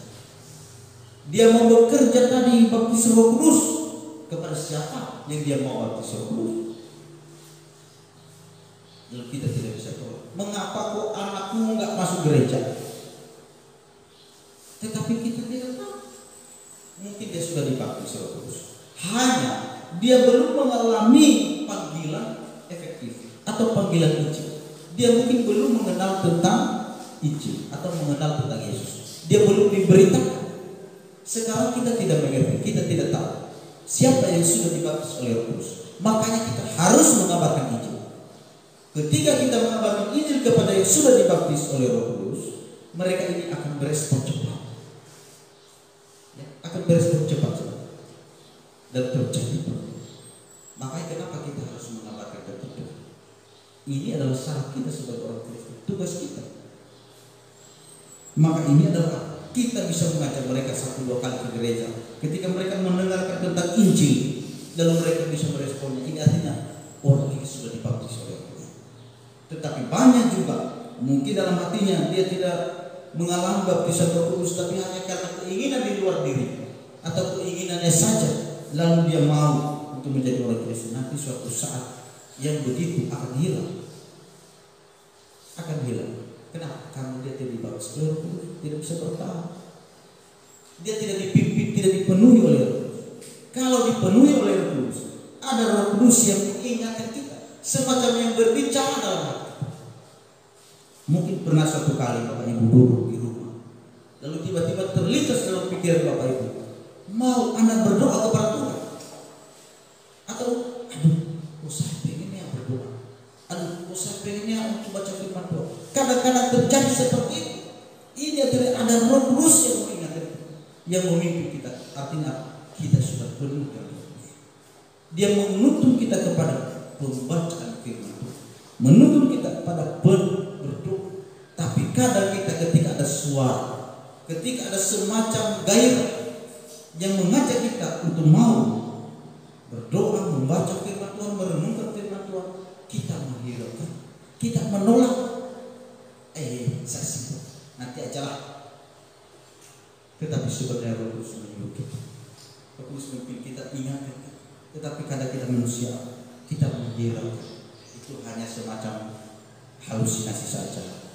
Tetapi sebenarnya Roh Kudus mengingat. Ketika ada ingatan seperti itu, kalau engkau pada waktu yang tepat atau engkau lagi di jalan, langsung berdoa dalam hati. Ketika engkau mengingat, saya seperti mungkin di dalam perjalanan lalu Tuhan katakan, berdoa. Saya ingin berdoa ketika saya di jalan. Mungkin sementara waktu Tuhan hidup saya berpercaya. Terima kasih Tuhan mengingatkan saya. Ini semacam ada yang memimpin kita. Ketika kita jalan kita lupa berdoa, tetapi dalam perjalanan. Kenapa kita tidak berdoa? Walaupun Tuhan dalam perjalanan, contohnya kita celaka, Tuhan aku tidak tahu saya celaka atau tidak. Tetapi kalau saya celaka, saya serahkan hidup saya. Walaupun saya mati, nanti ketika kita mungkin ketika celaka kita mati, ya? Celaka kita mati, contoh. Lalu kita sudah menyerahkan nyawa kita. Tuhan akan menyerahkan nyawa saya dalam perjalanan ini kepada tubuh dan roh. Dalam hati saya nggak perlu kita teriak-teriak supaya kita dikenal orang dia berdoa. Kita melewati sesuatu hal dimanapun, walaupun mungkin itu masing-masing kita ada cara matinya orang masing-masing. Ada yang mati karena dibunuh, ada yang mati karena kasus, ada yang mati karena penyakit, ada yang mati karena kecelakaan dan segala macam. Tetapi semua, apakah kita menyerahkan hidup kita? Makanya ditanya, apakah orang yang celaka itu, orang Kristen yang celaka masuk surga atau tidak? Makanya ketika kita dalam perjalanan kita berdoa kepada Tuhan. Karena Roh Kudus ingatkan kita tapi hirau. Kalau baca Alkitab, Tuhan suruh baca Alkitab ketika kita dalam sedang percaya. Makanya kita harus bisa menghafal ayat-ayat Alkitab. Ketika Roh Kudus ingatkan kita, apa firman Tuhan hari ini? Mungkin apa firman Tuhan hari ini yang saya ingat? Sebutkanlah aja. Atau contohnya yang paling kenal, Yohanes 3 ayat 16, karena begitu besar kasih Allah sehingga Dia mengaruniakan anaknya yang tunggal, supaya setiap orang yang percaya tidak binasa, melainkan beroleh hidup yang kekal. Ini ada satu apa firman Tuhan hari ini yang kau baca. Tapi kalau kita sudah hafal firman Tuhan satu saja, walaupun kita sedang bertara kerja di kebun, kita sedang apa? Ketika Roh Kudus yang memenuhi kita ini mengingatkan kita bisa sebutkan dalam hati. Maka Bapak Ibu Saudara dikasih oleh Tuhan, ini artinya apa? Baptisan di dalam Roh, dalam prosesnya kalau sampai kita selamat. Lalu apa kaitannya dengan baptisan air? Baptisan air adalah setelah kita dibaptis di dalam Roh, lalu kita ini sudah mulai kembali, kita sudah bertobat. Lalu pertobatan itu kita harus mengakuinya di hadapan Tuhan secara pribadi. Artinya apa? Secara pribadi kita mengakui di hadapan hamba Tuhan dan juga seluruh jemaat yang lain yang sudah dibaptis sebelum kita. Apa artinya hamba Tuhan? Artinya hamba Tuhan yang terus mengontrol, yang terus memberikan bimbingan kepada kita setelah kita dibaptis. Akan menyampaikan terus kita firman Tuhan, terus mendoakan kita, memberi kita ajaran-ajaran yang sesuai dengan firman Tuhan. Lalu kita bersama-sama dengan jemaat ke depan akan menyaksikan kita bersama-sama dengan mereka untuk mau beribadah, untuk mau mendengar firman Tuhan. Itu artinya di hadapan seluruh jemaat dan dilakukan oleh pendeta dan juga dengan pengurus dan juga disaksikan oleh Tuhan sendiri. Artinya apa? Kita sekarang sudah mengenal bahwa kita ini sudah dibaptis dalam Roh. Maka ketika kita sudah tahu betul kenal dalam hati kita, aku benar-benar sadar, aku sekarang percaya kepada Tuhan Yesus, saya siap untuk dibaptis secara gereja. Di dalam gereja hanya 2 sakramen.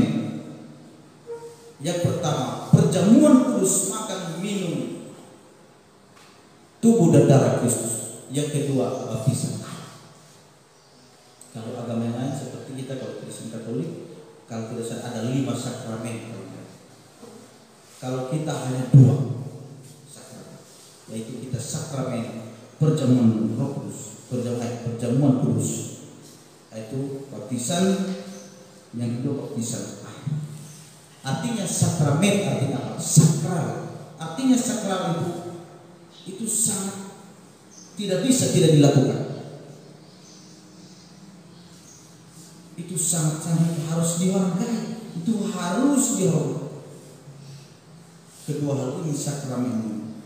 Lalu sakramen baptisan dibagi 2, yaitu baptisan dewasa dan baptisan anak. Baptisan anak artinya apa? Orang tua atau walinya bersedia di hadapan Tuhan, di hadapan pendeta dan jemaat, membimbing anaknya ini di dalam Tuhan.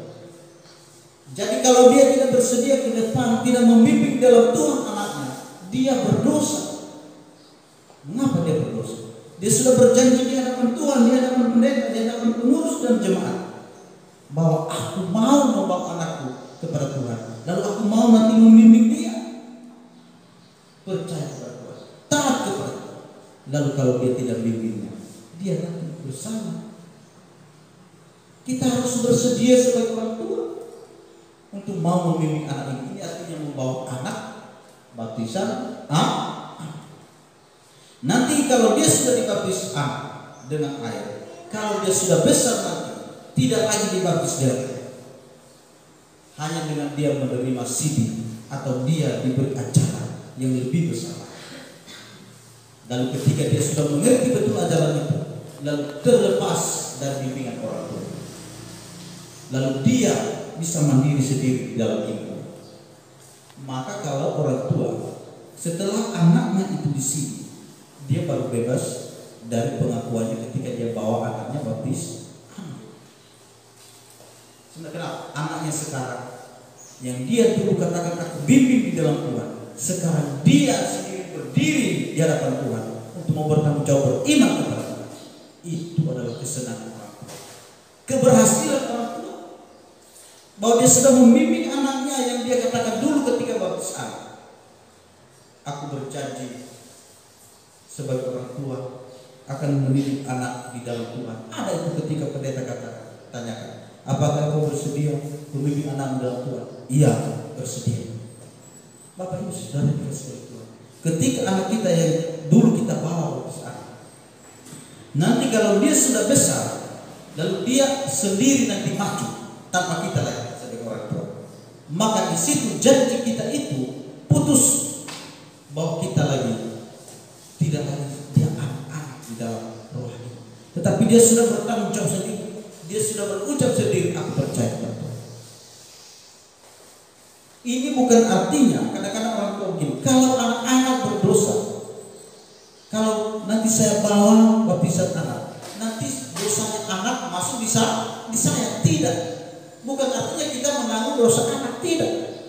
Tetapi kita menanggung dosa anak. Kenapa?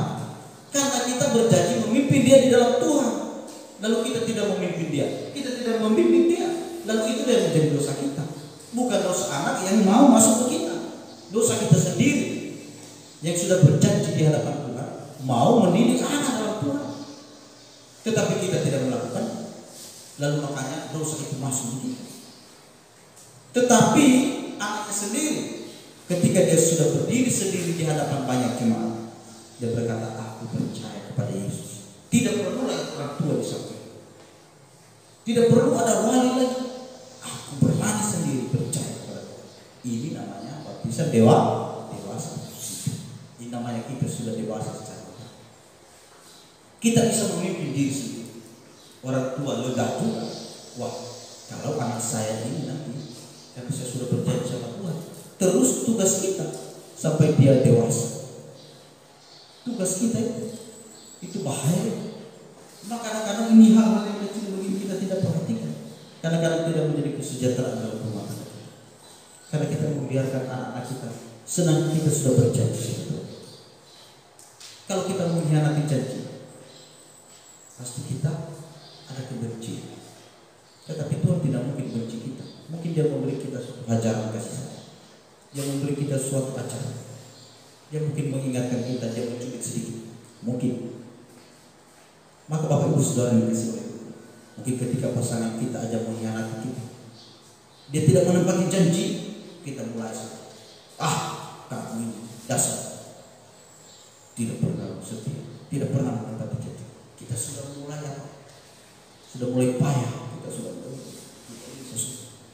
mungkin kita sudah mulai maki-maki ya, maki-maki mulai kita mungkin ambil parang atau pisau, atau kita mulai ambil kayu, kita mau pukul, kita mau bunuh, awas kamu, ketemu habis kamu, habis. Karena melanggar janji. 1 sampai ayat yang ke-10.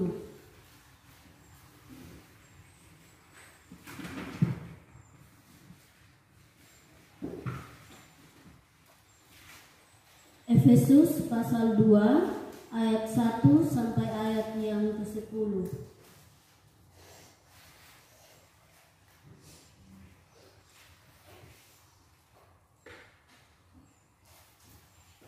Baik, kalau kita sudah menemukan, kita akan membaca secara silih berganti. Saya membaca ayat yang pertama, Bapak Ibu dan saudara-saudari, ayat yang kedua, demikian seterusnya sampai ayat yang ke-10. Semuanya adalah kasih karunia. Kamu dahulu sudah mati karena pelanggaran-pelanggaran dan dosa-dosamu. Kamu hidup di dalamnya karena kamu mengikuti jalan dunia ini. Maka kamu taat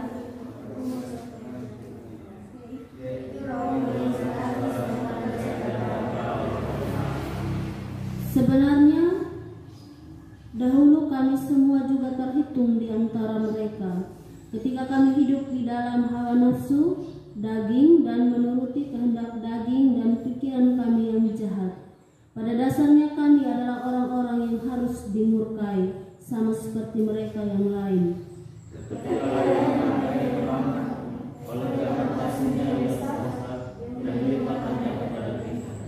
Telah menghidupkan kita bersama-sama dengan Kristus, sekalipun kita telah mati oleh kesalahan-kesalahan kita, oleh kasih karunia kamu diselamatkan.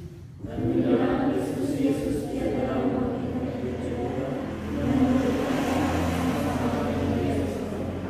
supaya pada masa yang akan datang ia menunjukkan kepada kita kekayaan kasih karunia-Nya yang melimpah-limpah sesuai dengan kebaikan-Nya terhadap kita dalam Kristus Yesus. Sebab kasih karunia itu bukan hasil usahamu, tetapi pemberian Allah. Itu bukan hasil pekerjaanmu, jangan ada orang yang memegahkan diri. Karena kita yang berkata, diciptakan dalam Kristus Yesus untuk melakukan pekerjaan baik yang dipersiapkan sebelumnya. Dia mau setiap diri. Amin. Untuk pembacaan firman Tuhan, Bapak Ibu dan saudara-saudara yang dikasihi Tuhan, tema kita hari ini keselamatan hanya anugerah Allah. Saya ulangi bahwa tema kita pagi ini adalah keselamatan hanya anugerah Allah. Bapak Ibu dan saudara-saudara yang dikasihi Tuhan, di dalam surat Efesus yang kita belajar pada pagi hari ini, di sini sebelum menjadi Rasul Paulus, ia adalah seorang yang begitu membenci pengikut-pengikut Kristus. Sebelum dia menjadi Rasul Paulus, dia adalah seorang yang begitu membenci pengikut-pengikut Kristus, bahkan orang-orang Kristen saat itu. Lalu Tuhan memanggil dia menjadi rasulnya, menjadi pengikutnya, bahkan dia begitu setia melayani Tuhan di dalam hidupnya, makanya dinamakan Rasul Paulus. Makanya kalau kita perhatikan di dalam surat Kisah Para Rasul ayat pasal 9 ayat 15, di situ dikatakan, pergilah sebab orang ini adalah alat pilihan bagiku untuk memberikan namaku kepada bangsa-bangsa lain serta raja-raja dan orang-orang Israel. Bapak Ibu dan saudara-saudara yang dikasihi Tuhan, awalnya dia begitu membenci pengikut-pengikut Kristus. Tapi ketika Tuhan panggil dia menjadi rasulnya, maka Tuhan menginginkan sesuatu yang baik bagi Rasul Paulus untuk memberitakan suatu kebenaran yang sejati. Di dalam Efesus yang kita belajar, di sini juga di dalam nas ini menjelaskan tentang Rasul Paulus memberitakan suatu kebenaran yang sejati di kota Efesus. Ketika dia ada di dalam kota Efesus, di situ Rasul Paulus juga memberitakan suatu kebenaran yang murni, sehingga saat itu ada begitu banyak orang-orang yang ada di Efesus percaya kepada Tuhan. Saudara-saudara yang dikasihi Tuhan, ketika kita melihat kembali kehidupan kita, mungkin kita juga sama dengan Rasul Paulus. Ketika kita dulu belum mengenal Tuhan, mungkin kita hidup di dalam kegelapan. Kita hidup di dalam keinginan daging, kita hidup di dalam hawa nafsu, dan kita hidup menurut dunia. Tetapi ketika Tuhan panggil kita untuk menyerahkan hidup kita, dan ketika Tuhan pilih kita untuk menjadi pengikutnya, maka secara totalitas bahwa kita juga harus percaya kepada Tuhan. Bapak, Ibu, dan saudara-saudara yang dikasihi Tuhan, di sini juga Rasul Paulus bukan hanya memberitakan suatu kebenaran yang sejati kepada orang-orang yang ada di Efesus, tapi di sini juga Rasul Paulus mengalami suatu kepahitan dan tantangan di dalam pelayanan ketika dia ada di kota Efesus. Makanya di dalam kisah para rasul, di situ dikatakan bahwa aku sendiri akan menunjukkan kepadanya betapa banyak penderitaan yang harus ia tanggung oleh karena namaku. Bapak, Ibu, dan saudara-saudara yang dikasihi Tuhan, ketika kita menjadi pengikut Tuhan, ketika kita menjadi orang Kristen, maka ada begitu banyak kepahitan, tantangan yang harus kita hadapi. Jangan katakan, oh ketika saya menjadi orang Kristen, saya ini merasakan suatu kebahagiaan setiap hari. Saya tidak pernah mengalami yang namanya kesusahan. Saya tidak pernah mengalami yang namanya kekurangan. Tapi semuanya selalu ada dalam kebahagiaan. Tidak, Bapak Ibu yang dikasihi Tuhan. Ada begitu banyak hal-hal yang kita hadapi ketika kita menjadi pengikut Tuhan. Di sini juga Rasul Paulus merasa bahwa apa? Awalnya saya ini seorang yang begitu membenci orang-orang yang mengikut Tuhan. Lalu ketika Tuhan panggil, Tuhan selamatkan hidup saya dan saya mau serahkan secara totalitas hidup kepada Tuhan. Tapi begitu banyak kepahitan yang dihadapi. Bapak, Ibu, dan saudara-saudara yang dikasihi Tuhan, Tuhan akan memproses hidup kita sampai kapan kita akan terus mau mengikut Tuhan. Bapak, Ibu, dan saudara-saudara yang dikasihi Tuhan,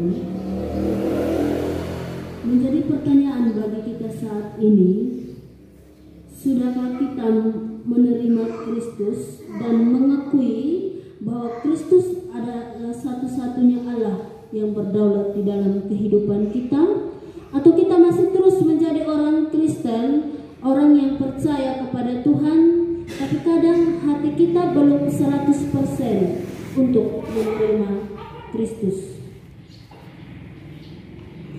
Sekarang ada begitu banyak orang-orang Kristen yang berbondong-bondong masuk gereja. Kenapa? Kalau saya masuk gereja, nanti gereja bisa penuhi apa yang saya butuhkan. Sama juga dengan anak-anak SMP, SD, dan SMA. Ketika saya masuk gereja, nanti saya bisa bawa buku ibadah, lalu di sekolah guru tanda tangan, jadi saya tidak mendapatkan hukuman. Ketika saya mau menjadi orang Kristen, ketika saya mau pergi gereja, karena saya harus ikut dengan orang tua.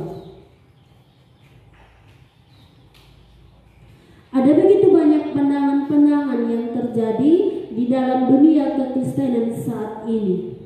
Tetapi Bapak Ibu dan saudara-saudara yang dikasihi Tuhan, ketika kita menyadari bahwa keselamatan itu hanyalah anugerah Allah, dan di sini kita menyadari bahwa secara totalitas Tuhan memilih kita untuk menjadi anak-Nya.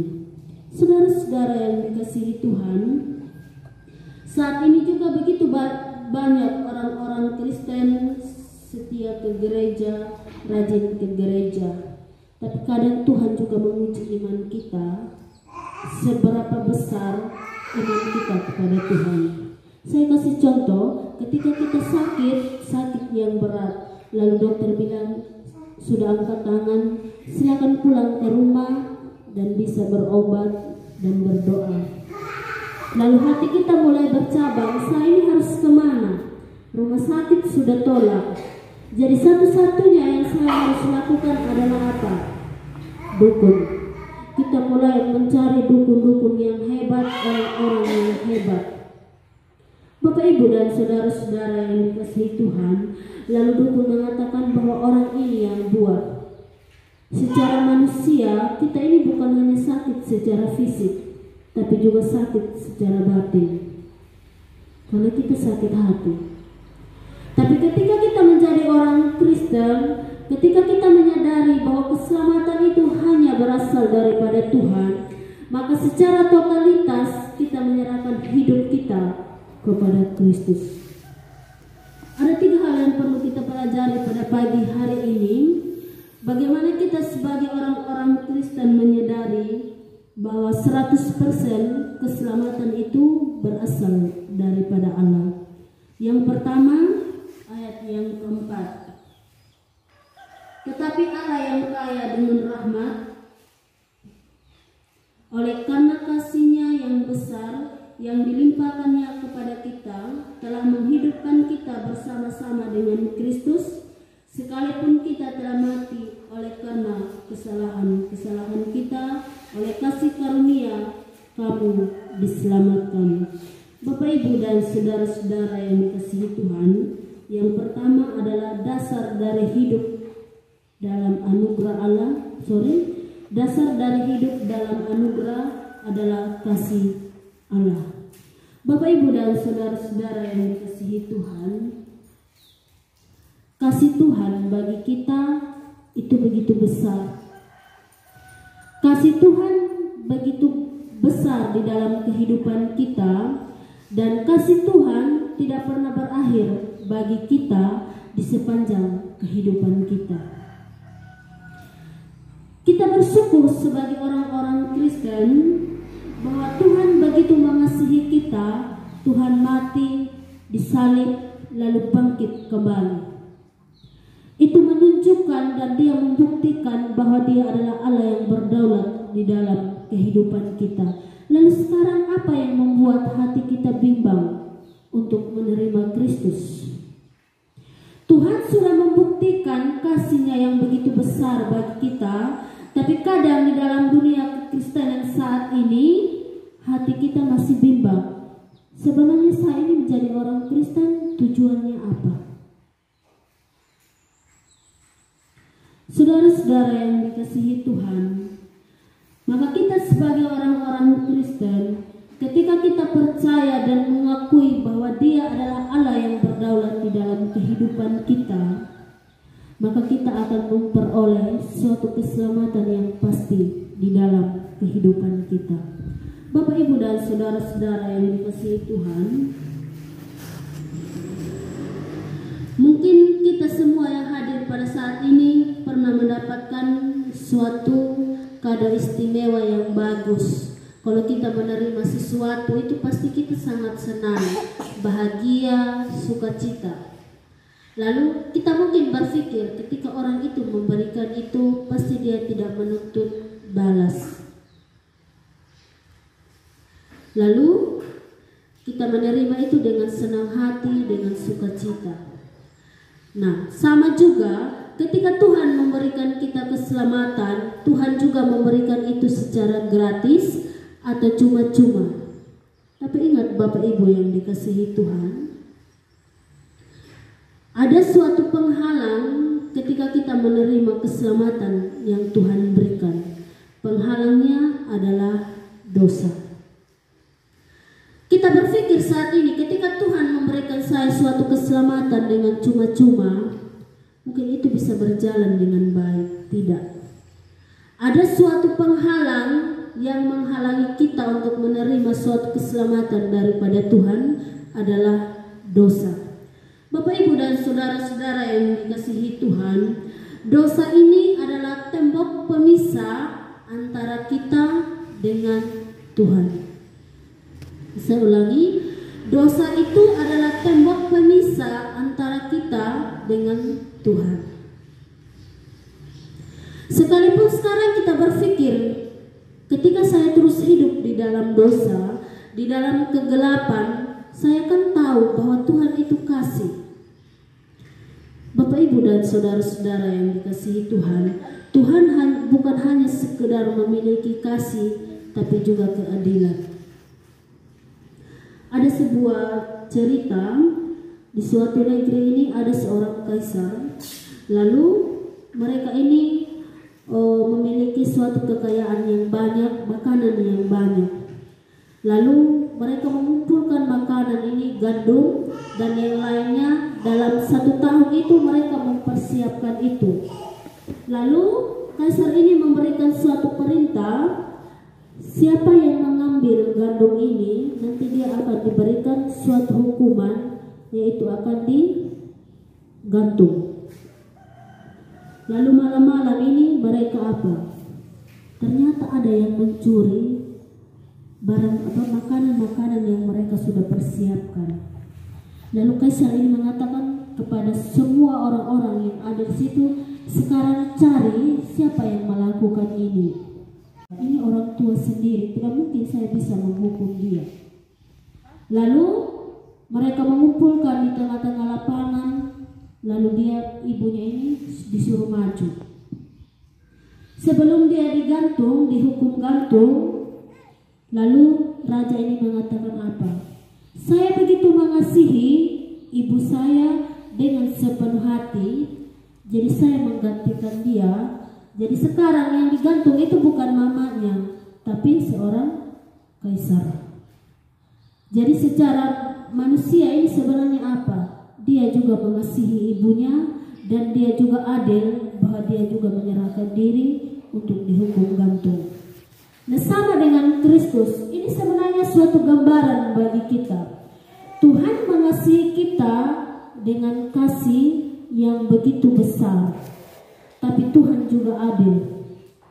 Bapak, Ibu, dan saudara-saudara yang dikasihi Tuhan, ketika kita menjadi orang Kristen, kita terus hidup di dalam dosa dan kita tidak mau kembali kepada Tuhan, maka Tuhan juga akan menghukum kita. Itu artinya bahwa Tuhan juga memiliki kasih yang besar dan Tuhan juga memiliki suatu keadilan. Maka ketika kita menjadi orang-orang Kristen, jangan katakan bahwa semuanya bisa berjalan dengan baik. Tidak. Ketika kita memperoleh keselamatan daripada Tuhan, ada suatu penghalang, yaitu dosa. Jadi sebagai orang-orang Kristen, Tuhan menginginkan kita bagaimana kita hidup menurut kehendak-Nya. Saudara-saudara yang dikasihi Tuhan, di sini kita mau belajar dengan sungguh-sungguh bagaimana kita menjadi orang-orang Kristen yang tetap hidup dan bertumbuh di dalam kebenaran firman Tuhan.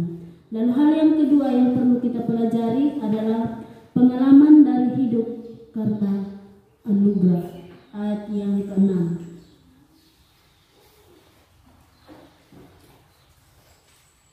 Dan di dalam Kristus Yesus Ia telah membangkitkan kita juga dan memberikan tempat bersama-sama dengan Dia di surga.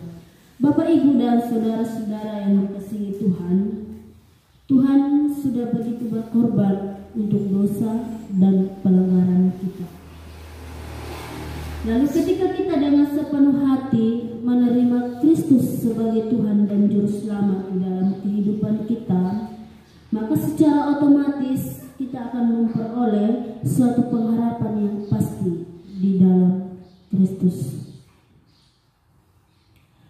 Ada begitu banyak orang-orang Kristen saat ini yang katakan ketika saya rajin gereja, ketika saya rajin pelayanan, ketika saya rajin untuk bersihkan gereja, persekutuan doa, baik persekutuan rumah tangga, rajin melayani anak-anak sekolah minggu, itu artinya bahwa saya sudah memperoleh suatu keselamatan dari Tuhan. Tidak.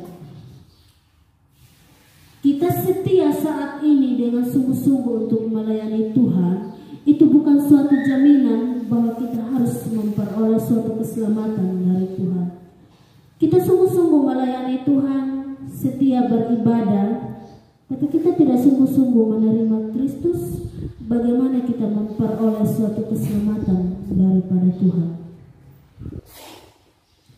Ada begitu banyak orang-orang Kristen saat ini yang begitu banyak bahwa saya harus sungguh-sungguh melayani Tuhan sehingga saya bisa memperoleh keselamatan yang pasti daripada Tuhan. Pertanyaannya bagi kita saat ini, sudahkah kita menerima Kristus 100% bahwa Dia adalah Allah yang berdaulat di dalam kehidupan kita? Bapak, Ibu, dan saudara-saudara yang dikasihi Tuhan, 100% keselamatan itu berasal daripada Tuhan. Dan ketika Tuhan memberikan itu keselamatan kepada kita, satu kali untuk selamanya. Tidak ada lagi yang kedua, yang ketiga. Tuhan memberikan kita suatu keselamatan satu kali untuk selamanya. Tadi saya sudah katakan, ketika kita sudah mengakui dan percaya kepada Tuhan, maka kita akan memperoleh suatu pengharapan di dalam Kristus. Bapak, Ibu, dan saudara-saudara yang dikasihi Tuhan, Tuhan memberikan kita suatu pengharapan yang pasti.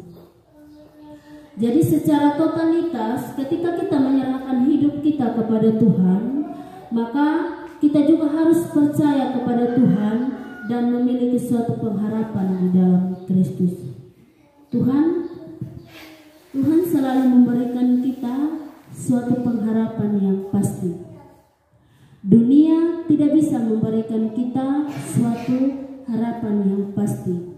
Dunia hanya bisa memberikan kita suatu pengharapan yang palsu. Bapak, Ibu, dan saudara-saudara yang dikasihi Tuhan, ketika kita berharap kepada Tuhan, Tuhan tidak pernah memberikan kita suatu kekecewaan. Tetapi ketika kita berharap kepada dunia, kepada orang-orang, maka itu akan membuat kita kecewa dan putus asa. Jadi sebagai orang-orang Kristen, mari kita serahkan seluruh totalitas hidup kita kepada Kristus. Hal yang ketiga yang perlu kita pelajari pada pagi hari ini, tujuan hidup dalam anugerah, yaitu berbuat baik untuk kemuliaan Allah. Ayat yang ke-10. Karena kita ini buatan Allah, diciptakan dalam Kristus Yesus untuk melakukan pekerjaan baik yang dipersiapkan Allah sebelumnya Ia mau supaya kita hidup di dalam ini. Bapak, Ibu, dan saudara-saudara yang dikasihi Tuhan, Tuhan menginginkan di dalam kehidupan kita supaya seluruh totalitas hidup kita mau mempersembahkan untuk kemuliaan nama Tuhan. Ada begitu banyak orang-orang Kristen saat ini, ketika saya berbuat baik, maka nanti ketika saya ada di surga, Tuhan menghitung berapa kebaikan saya, berapa dosa yang saya harus perbuat. Nanti mana yang lebih banyak? Ada begitu banyak pandangan-pandangan orang-orang Kristen saat ini. Tapi Bapak, Ibu, dan saudara-saudara yang dikasihi Tuhan, ketika kita berbuat baik, itu belum tentu menjadi jaminan bahwa kita akan memperoleh suatu keselamatan daripada Tuhan. Sebenarnya kita sebagai orang-orang Kristen, ketika kita berbuat baik, itu sebagai wujud ucapan syukur kita kepada Tuhan. Jadi ketika kita menyerahkan diri kita secara totalitas kita kepada Tuhan, itu bukan hanya tetapi harus lewat tindakan. Apa yang harus saya perbuat untuk Tuhan? Apakah saya harus memuliakan Tuhan atau tidak? Jadi sebagai orang-orang Kristen, mari kita melakukan segala sesuatu untuk kemuliaan nama Tuhan. Sebagai kesimpulan kita pada pagi hari ini, mari kita membaca di dalam Roma pasal 3 ayat 24.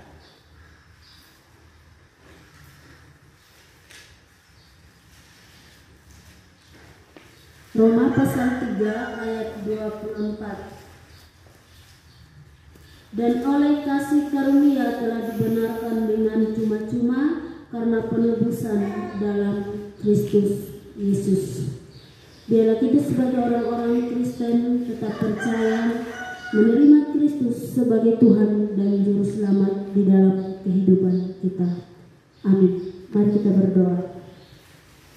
Kembali kami datang di hadapan hadirat-Mu Tuhan. Kami sudah mendengarkan kebenaran firman-Mu. Kiranya firman yang sudah kami dengar, kami boleh lakukan di dalam kehidupan kami. Terpujilah nama-Mu Tuhan, di dalam nama-Mu kami berdoa dan mengucap syukur. Amin.